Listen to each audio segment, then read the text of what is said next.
সরকার আইনসঙ্গতভাবে ফ্যাসিস্টদের বিচার করতে বদ্ধপরিকর।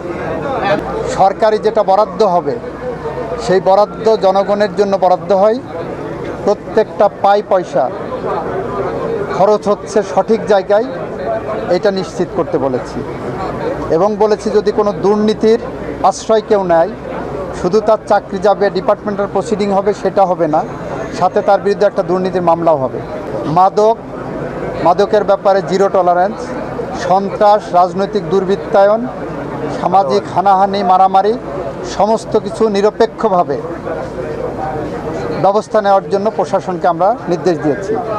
কারণ গুটি কয়েক এ ধরনের মিসক্রিয়েন্টের কারণে সরকারের সব ভালো কাজের ভাবমূর্তি নষ্ট হতে পারে না। সরকার আইনসঙ্গতভাবে ফ্যাসিস্টদের বিচার করতে বদ্ধপরিকর। বাংলাদেশ গণতান্ত্রিক অগ্রযাত্রায় মহাসড়কে উঠেছে, সুতরাং আইনের শাসন, ন্যায় বিচার, মানবাধিকার প্রতিষ্ঠায় আমাদের সরকার বদ্ধপরিকর এবং সেই পথ ধরে আমরা হেঁটে যাব। আমার বার্তা, এ ধরনের অপরাধ যেই করে থাকুক এবং তাদেরকে যদি কেউ শেল্টার দিতে আসে তাদেরকে সহ শিকড় উপড়ে ফেলা হবে।